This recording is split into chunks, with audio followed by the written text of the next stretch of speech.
Maman, popcorn.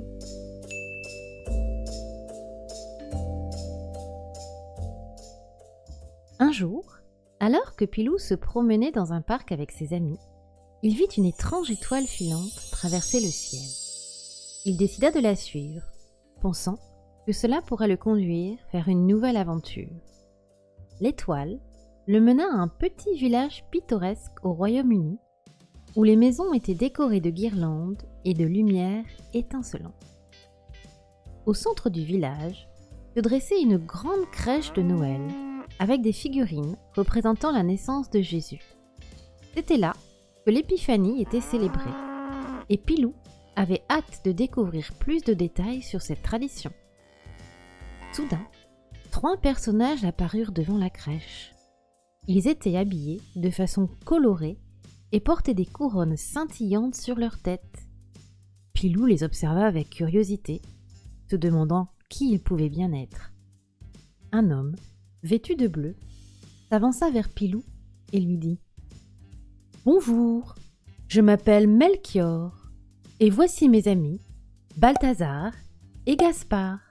Nous sommes les rois mages, et nous célébrons l'Épiphanie. » Pilou était enchanté de rencontrer les rois mages. Ils lui expliquèrent que l'Épiphanie est une fête célébrée le 6 janvier pour commémorer la visite des rois mages à l'enfant Jésus, apportant en cadeau de l'or, de l'encens et de la myrrhe. C'était une tradition importante dans de nombreux pays, y compris la France. Les rois mages lui expliquèrent également que l'Épiphanie était souvent associée à la dégustation de la galette des rois, une délicieuse galette à la frangipane, appelée King's Pie au Royaume-Uni, qui contenait une petite figurine cachée à l'intérieur. Celui qui trouvait la figurine devenait le roi ou la reine de la journée. Pilou fut invité à partager une galette des rois avec les rois mages et les villageois, et il fut ravi de découvrir cette délicieuse tradition. La journée se termina par une procession aux chandelles à travers le village, où les habitants portaient des lanternes pour célébrer la lumière de l'Épiphanie. Pilou rentra chez lui, le cœur rempli de nouvelles connaissances sur l'Épiphanie et de souvenirs chaleureux de sa rencontre avec les rois mages. Mais pourquoi on mange des crêpes ? La Chandeleur, ça vient d'où ? La Chandeleur était à l'origine une fête païenne, c'est-à-dire qui n'appartient à aucune religion. D'accord, mais c'est quoi une religion? Le mot religion vient du latin religare, qui veut dire relier. La religion essaie donc de faire le lien entre l'humain et le divin, entre les hommes et les dieux. Avant de devenir une fête chrétienne, c'est-à-dire appartenant à la religion qui croit en Dieu, et plus précisément en Jésus, les Celtes et les Romains célébraient la fête aux flambeaux avant le printemps pour annoncer le retour de la lumière. Cette fête était appelée Festa Candelarum, la fête des chandelles, qui donna ensuite naissance au mot chandeleur.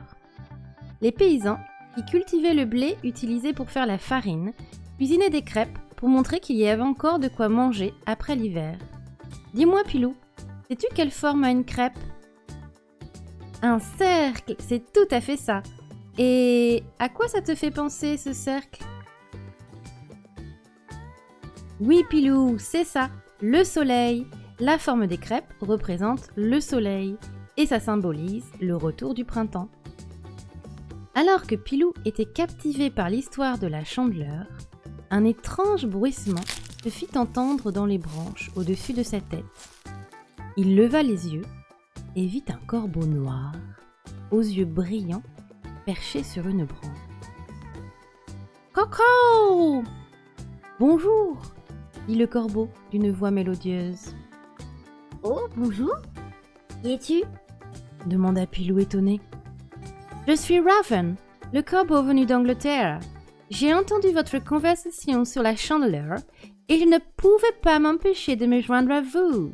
C'est une histoire fascinante, n'est-ce pas ? » C'est vrai.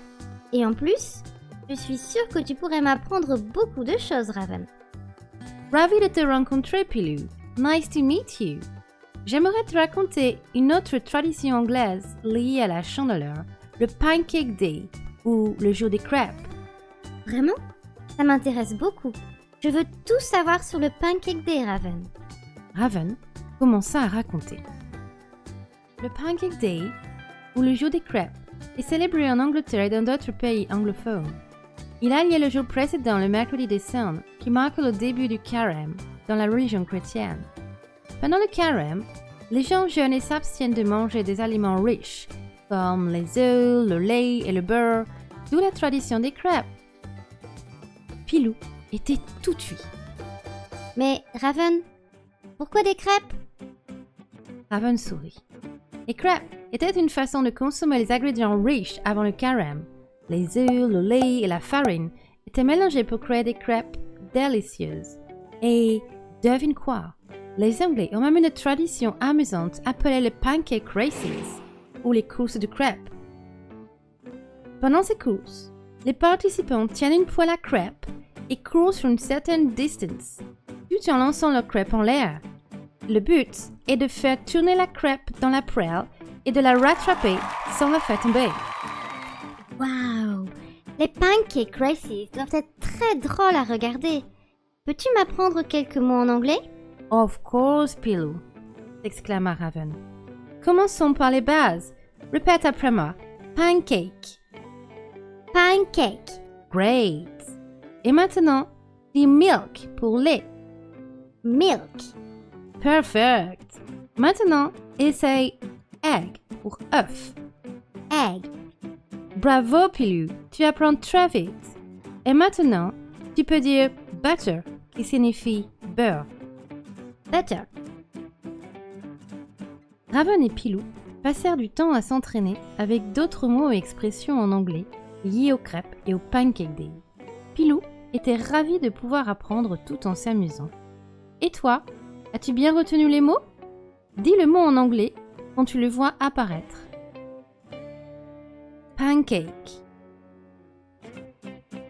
Milk. Butter. Egg. Perfect. Maman, popcorn.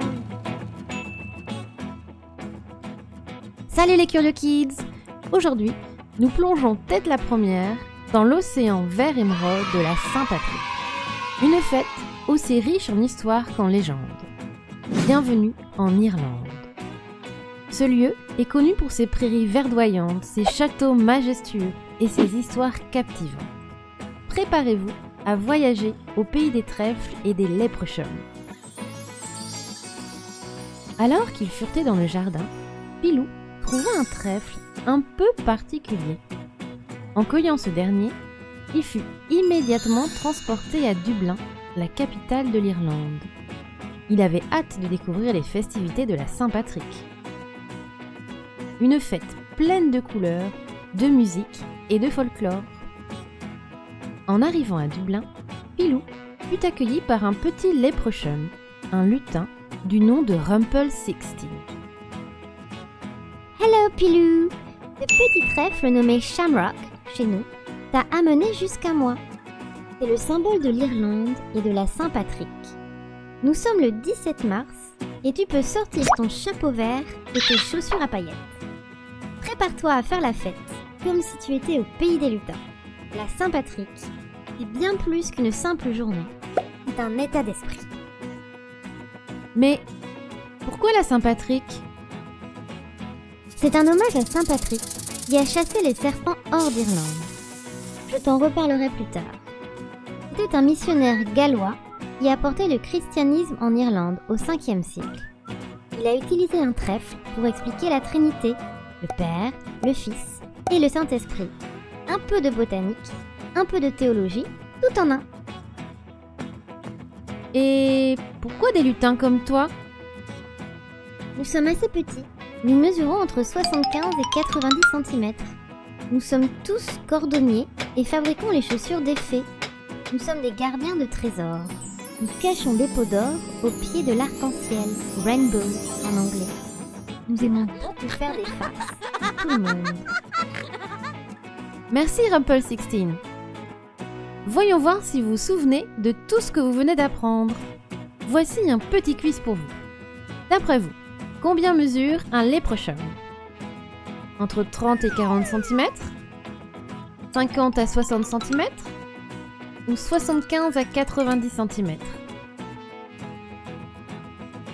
Bravo, c'est la dernière réponse. 75 à 90 cm. Quel est le métier du leprechaun? Cordonnier? Policier? Ou avocat? Oui, c'est un cordonnier. Il fabrique les chaussures d'effet. Quel est le caractère du leprechaun? Est-il méchant? Ou rusé et espiègle? Bien vu, il est rusé et espiègle. Où se trouve la cachette du leprechaun? Sous un pied de tomate? Au pied de l'arc-en-ciel? Ou sous le paillasson? Très bien, ils cachent leur or au pied d'un arc-en-ciel. Alors les amis, que la fête commence, que vous soyez nés dans les vertes prairies irlandaises ou simplement fans de culture celtique. La Saint-Patrick est une journée pour célébrer l'esprit irlandais qui résonne à travers le monde. Et souvenez-vous, sur Mama Popcorn, chaque jour est une nouvelle aventure.